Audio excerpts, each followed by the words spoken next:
হযরত ইব্রাহিম আলাইহিস সালামকে সেই নবুয়তের আগ থেকে ইব্রাহিম আলাইহিস সালামকে আল্লাহ তাআলা রব্বুল আলামিন পরীক্ষা করলেন ইব্রাহিম আলাইহিস সালামকে দেওয়া হয়। হযরত ইব্রাহিম আলাইহিস সালামকে শেষ যে পরীক্ষাটা, এই পরীক্ষাটা হলো কঠিন পরীক্ষা। এই পরীক্ষাটা সহজ কোনো পরীক্ষা ছিল না।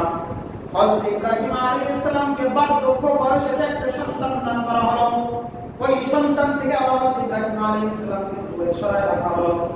হযরত ইব্রাহিম আলাইহিস সালামকে যখন দূরে সরায় রাখা হলো, এবার হযরত ইব্রাহিম আলাইহিস সালামকে দূরে রাখা অবস্থায় আল্লাহ তাআলা স্বপ্নের মধ্যে দেখাইতেছেন, হে আমার বন্ধু হযরত ইব্রাহিম, তুমি তোমার পছন্দনীয় যে বস্তু আছে তাকে তুমি কুরবানি করো। হযরত ইব্রাহিম আলাইহিস সালাম যে স্বপ্ন দেখলেন, এই স্বপ্ন বাস্তবায়ন করার জন্য প্রথমে হযরত ইব্রাহিম আলাইহিস সালাম কুরবানি করলেন। কুরবানি করার পরেও পরের দিন স্বপ্ন দেখতেছেন, আল্লাহ তাআলা আবার স্বপ্ন দেখায়, তুমি তোমার প্রিয় বস্তুকে কুরবানি করো। হযরত ইব্রাহিম আলাইহিস সালাম পরের দিন আরো বেশি পরিমাণ উট আল্লাহর রাস্তায় কুরবানি করলেন, কিন্তু আল্লাহ তাআলার কাছে এই কুরবানি পছন্দ হলো না। আল্লাহ রব্বুল আলামিন এবার হযরত ইব্রাহিম আলাইহিস সালামকে দ্বিতীয় দিনের মতো স্বপ্ন দেখাইতেছেন, হে আমার বন্ধু ইব্রাহিম, তুমি তোমার প্রিয় বস্তুকে তুমি কুরবানি করো। এবার হযরত ইব্রাহিম আলাইহিস সালামের বুঝতে বাকি রইল না যে আল্লাহ রব্বুল আলামিন আমার কাছে আমার সন্তানের কুরবানি চাইতেছেন, আমার কাছে আমার সন্তানের কুরবানি চাইতেছেন আল্লাহ তাআলা। এবার ইব্রাহিম আলাইহিস সালাম নিজের সন্তানকে কুরবানি করার জন্য প্রস্তুত হয়ে গেলেন। হযরত ইব্রাহিম আলাইহিস সালাম চাইলে তো পারতেন নিজের সন্তানকে নিয়ে কুরবানির স্থানে গিয়ে সন্তানকে সহায় রেখে কুরবানি করা, জবাই করা, এটা উনি চাইলে পারতেন।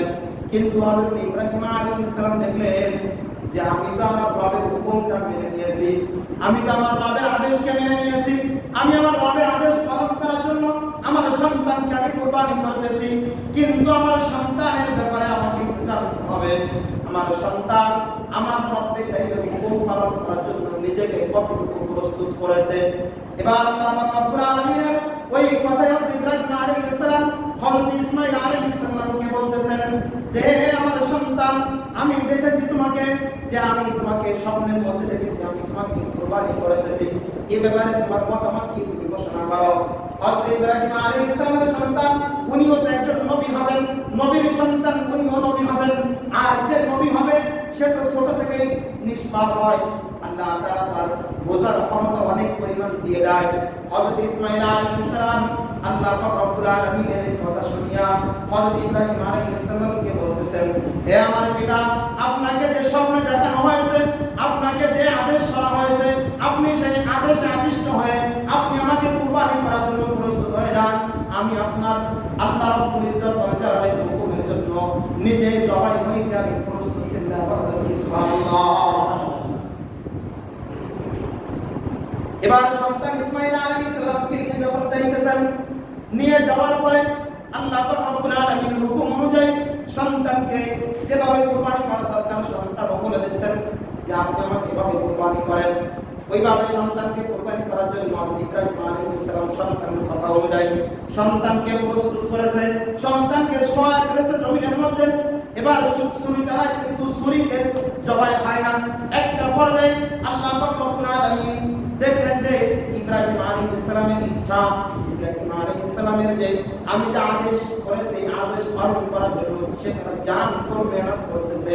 আল্লাহ রাব্বুল আলামিন এবার হযরত ইব্রাহিম আলাইহিস সালামকে বললেন, যাও যাও ইব্রাহিম, তুমি জান্নাত থেকে একটা দুম্বা নিয়ে জলদি যায় আমার বন্ধু ইব্রাহিম আলাইহিস সালামের, আমার বন্ধু ইব্রাহিমের ছুরির নিচে দুম্বার গলাটা বসায় দাও, এই দুম্বা যেন কুরবানি হয়ে যায়। হযরত ইব্রাহিম আলাইহিস সালাম ছুরি চালাইছেন। এবার ছুরি চালানোর সাথে সাথে রক্ত প্রবাহিত হয়েছে। ইব্রাহিম আলাইহিস সালাম বুঝে ফেলেছেন যে আমি আমার সন্তানকে আল্লাহর রাস্তায় সঠিকভাবে কুরবানি করতে পেরেছি।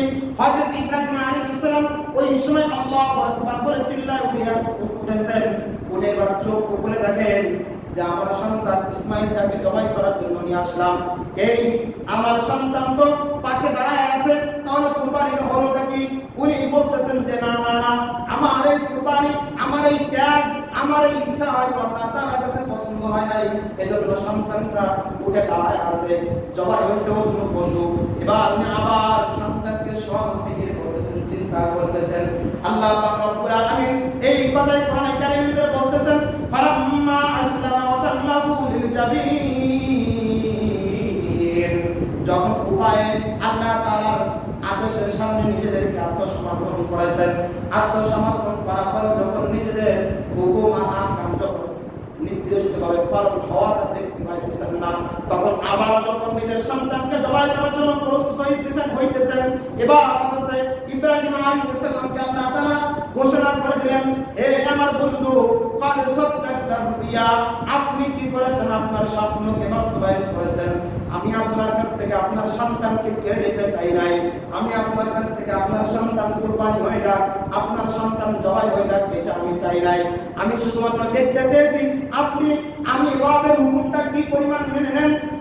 আমি যে রব, আমি রবের আদেশে পালন করার জন্য আপনি আপনার জীবনটা কি পরিমাণ ফেরা দিতে পারেন, শুধুমাত্র এইটুকুই দেখতে চেয়েছি। আর পুরা ঘটনা যা কিছু বললাম, কুরবানি লক্ষ লক্ষ কুরবানি করবেন, কিন্তু কুরবানি থেকে শিক্ষা গ্রহণ করবেন না। কিয়ামত পর্যন্ত কুরবানি হবে, কিন্তু এই কুরবানিতে কোনো ফায়দা হবে না। আর আপনি যদি ইব্রাহিম আলাইহিস সালামের কাছ থেকে শিক্ষাটা গ্রহণ করতে পারেন, সেই শিক্ষা হলো আল্লাহ তাআলার হুকুম হয়েছে, যে অবস্থায় হুকুম হয়েছে, যে আদেশ হয়েছে, ওই আদেশটা আমি গ্রহণ করে নেব। এই আদেশ হইতে পারে আমার সন্তানকে যুদ্ধের ময়দানে পাঠানো, এটাও আদেশ হইতে পারে। আমার আদেশ হইতে পারে আমি নিজে যুদ্ধের ময়দানে রক্তাক্ত হব, এটাও রব্বে কারীমের পক্ষ থেকে আদেশ হইতে পারে। এই আদেশটা আমাকে মেনে নিতে হবে। আর এটাও আদেশ হতে পারে যে আমার সন্তানকে শত্রুর মোকাবেলায় ঢাল হিসেবে গ্রহণ করতে হবে, এটাও আমাকে মেনে নিতে হবে। যদি আমি এটা মেনে নিতে পারি, হযরত ইব্রাহিম আলাইহিস সালাম যেমন আল্লাহ তাআলার আদেশ পালন করার জন্য নিজের সন্তানকে ছুরির নিচে দিতে দ্বিধাবোধ করে নাই, আমি রব্বে কারীম আমার কাছ থেকে দ্বীনের স্বার্থে, ইসলামের স্বার্থে, কোরআন হাদিসের স্বার্থে যা কিছু চাবে তাই যদি দিতে পারি, এটাই হবে প্রকৃত কুরবানির শিক্ষা।